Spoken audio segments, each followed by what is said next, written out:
Summary of Ghost in the Wires by Kevin Mitnick. Are you familiar with the television show Criminal Minds? If so, then you're probably well acquainted with the character of Penelope Garcia. The team of behavioral analysts that comprise the cast of Criminal Minds know Penelope as the sweet, innocent one. She's fun and colorful, and she cancels out all the darkness that surrounds the team on a daily basis as they track down twisted serial killers. She's also the one who stays behind at the team's headquarters, helping them with logistics and technological details while the FBI agents do their field work. But in Season 3, viewers learn that Penelope isn't quite as innocent as. In fact, prior to her criminal justice career with the Behavioral Analysis Unit, she was a computer hacker. And she was so good at it that she had been placed on the FBI's most wanted list. But what distinguished Penelope from many other hackers was the fact that she only used her skills for good. As a matter of fact, the FBI found out about her because she had a penchant for infiltrating the websites of major corporations who were involved in unethical activity and exposing their secrets. From there, it was natural for her to use her skills within the context of the FBI, legally employing her talents for a good cause. This backstory is what makes us love Penelope as a character. Sure, we know that her past activities were illegal, but because she was doing it for the right reasons, we don't view her as a bad person. Instead, we see her as a digital vigilante, taking down the bad guys. And this story is about someone who is very much like Penelope Garcia. Someone who used his own superior hacking skills for good. And over the course of this summary, we're going to get to know him. Chapter 1. Living for the Thrill. Have you ever done something just for the thrill of it? Have you ever found yourself enraptured by the delight of imagination? If you're an adrenaline junkie who loves extreme sports or extra crazy roller coasters, you're probably very familiar with this feeling. And the same is true for Kevin Mitnick. Because just like Penelope Garcia, Mitnick started hacking as a hobby for two reasons: to teach himself a new skill and to stay sane. You see, Mitnick never had a lot going for him in life. For starters, he was the only child of a single mother who struggled to find work and make ends meet. And because she was busy and struggling with her own unfortunate circumstances, young Kevin's mom, Shelley, rarely had time for him. She also frequently turned to a string of abusive, deadbeat boyfriends in a desperate grab for validation and fulfillment.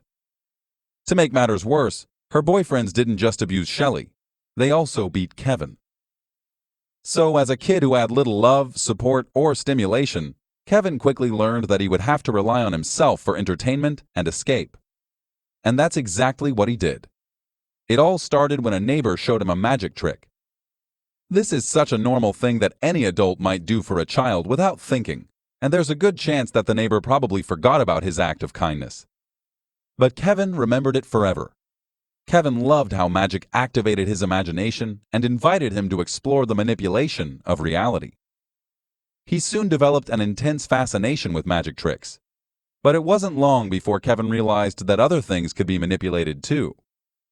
After all, he reasoned, if magic tricks can make us believe that bunnies can appear out of hats and that quarters lurk behind our ears, can we manipulate other elements of reality? These questions prompted him to delve into the world of social engineering. If you're not familiar with this term, social engineering is a scary and complex phenomenon that has generated a number of new concerns with the advent of modern technology. Many people might be acquainted with the internet security service Norton. Norton has been in business since 1991, and they've positioned themselves as a leader in cybersecurity. So when Norton is writing articles about how to protect yourself from social engineering, you know it's a pretty scary thing. Here's how Norton describes this phenomenon. Social engineering is the act of tricking someone into divulging information or taking action, usually through technology. The idea behind social engineering is to take advantage of a potential victim's natural tendencies and emotional reactions. To access a computer network, the typical hacker might look for a software vulnerability. A social engineer, though, could pose as a technical support person to trick an employee into divulging their login credentials. The fraudster is hoping to appeal to the employee's desire to help a colleague and perhaps act first and think later. As you can see from this definition, social engineering is a pretty alarming scam. Obviously, it's scary because people can trick you into divulging all manner of personal information which they could use to steal your identity, rob you blind, or otherwise ruin your life. But as weird as this might sound, Kevin Mitnick didn't get into social engineering because he wanted to hurt people. In fact, he didn't want to hurt anybody at all. Instead, he viewed social engineering as an advanced, grown-up form of magic. Just as he convinced other kids that he had made something disappear, social engineering was his way of seeing what else he could get people to believe. Even this sounds pretty insidious, but the truth is that he didn't even really want to manipulate people. He was just a very smart and very bored kid who wanted to hone his talents. And he quickly found that he was very good at it. A 1994 article from the New York Times later documented his adolescent exploits by affirming that, as a teenager, he used a computer and a modem to break into a North American Air Defense Command computer, foreshadowing the 1983 movie War Games. He gained control of 3 telephone company central offices in Manhattan and all the phone switching centers in California, giving him the ability to listen in on calls and pull pranks like reprogramming the home phone of someone he did not like, so that each time the phone was picked up, a recording asked for a deposit of 25 cents. Mr. Mitnick got in trouble at his high school for tapping into the LA school district's computers. He began spending time with a loosely knit group of phone freaks, young people whose hobby was illegally mastering the inner workings of the telephone switching system. His first brush with the law came in 1981, when, as a 17-year-old, he was arrested for stealing computer manuals from Pacific Bell's switching center in Los Angeles. He was prosecuted as a juvenile and sentenced to probation. For the purpose of this article, the New York Times also interviewed the therapists who worked with Mitnick during his incarceration at a facility for juvenile delinquents, and they obtained the following quote: "He's an overweight computer nerd, but when he's behind a keyboard, he feels omnipotent," said Harriet Rossetto, a counselor at the Beit Teshuvah Treatment Center in Los Angeles, where Mr. Mitnick was treated in 1989 under the order of a federal judge for his addictive attraction to computer hacking. These are a lot of freaky escapades to cram into one chapter, but the adventure is only just getting started. Because this chapter is simply our introduction to Kevin and the circumstances that led to his notorious career as a hacker. So if this is what he got up to as a high school student, imagine the trouble he could cause as an adult. Chapter 2: The Ghost in the Wires. As you've probably imagined, this book acquired its title because Mitnick was like a digital phantom. And although his counselor's words might have sounded a bit harsh, the truth is that she was right. Behind a computer screen, Kevin finally felt alive. He finally felt like he was worth something. The only time he felt interesting or powerful was when he was hacking. So he became a ghost, immersing himself in computer systems so seamlessly that he was free to cause mischief without ever being caught. Well, almost. As you've already guessed from the New York Times article referenced in the previous chapter, Mitnick did get caught eventually. But it was only after some pretty spectacular shenanigans. As the New York Times article put it, by masquerading as a company executive in a telephone call, he frequently talks an unsuspecting company employee into giving him passwords and other information that makes it possible for him to gain entry to computers illegally. Using a personal computer and a modem, he then connects to a company's computer and, with his knowledge of how operating systems work, commands it to copy software illegally, display confidential electronic messages, or alter a telephone switch so he can silently monitor a call. And this was only one of Mitnick's many forays into social engineering. He also posed as a DMV representative and gained fraudulent access to the driving records of every registered driver who lived in California. And when his hacking exploits caught the attention of the FBI, he didn't angle for a job offer like Penelope Garcia did. Instead, he figured out that a mysterious new hacker friend wasn't a fellow hacker at all, but an undercover FBI agent trying to trap him. And once he was on their game, Mitnick decided to sit on the information for a while. He could have let them know that he had discovered the truth. He could have tried to pursue hacking for as long as he could while waiting for them to catch him. But instead, Mitnick decided to have some fun. And so he hacked the FBI. Yep, you heard that right. He hacked the FBI. By infiltrating both their phone systems and computer networks, he was able to listen in on their every phone call. And that meant he was also able to stay one step ahead of their investigation at all times. Every time they thought they had him, Mitnick evaded capture by using his insider information. Their inability to catch him meant that the FBI's investigation dragged on for several years.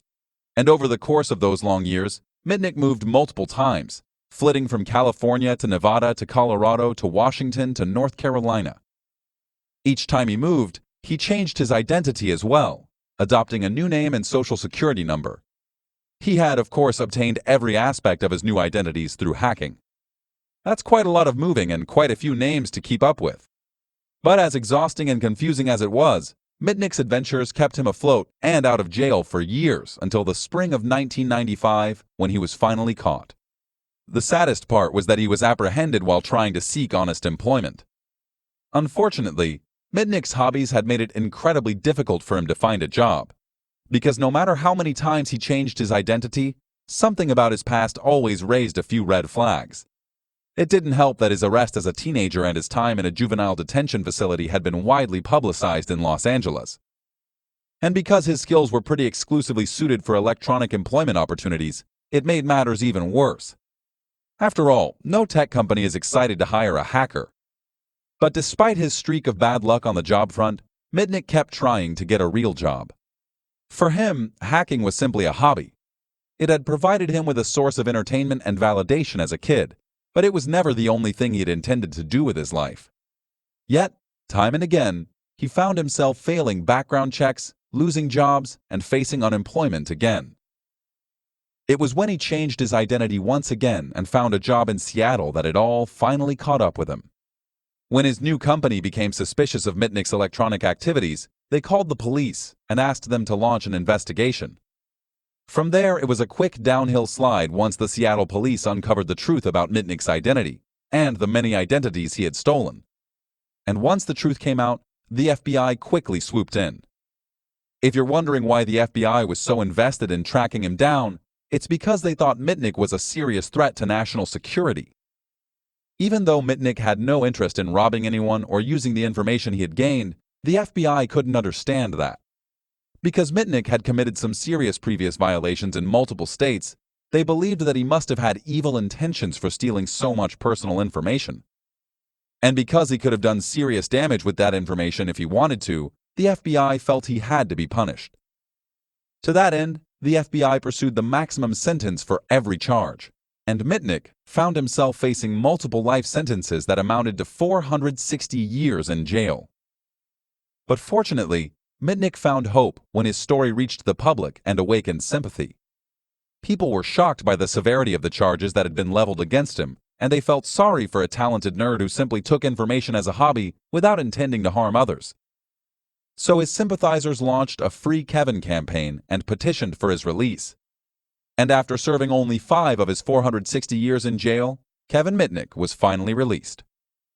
In addition to securing his release, the wave of public sympathy also opened up some new doors for him.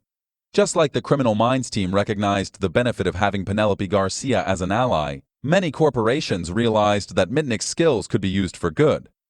He received many job offers as a private cybersecurity consultant, and he jumped at the opportunity. So today, he continues to do what he loves. Only this time, it's legal, and he's helping people. Final summary. We think of computer hackers as insidious thieves who are out to steal our identities. But Kevin Mitnick might be one of the few good computer hackers in existence. His penchant for hacking originated when he was a lonely kid searching for an imaginative escape. Just as he enjoyed magic tricks as a kid, he evolved to master the art of manipulating computer systems and stealing information. But unlike most hackers, Mitnick never sought to profit from his hacking or harm anyone with the information he obtained. Through the years, he'd been hunted, hated, and misunderstood. But thanks to the Free Kevin campaign, he's found peace and profitable employment that allows him to use his skills to help people.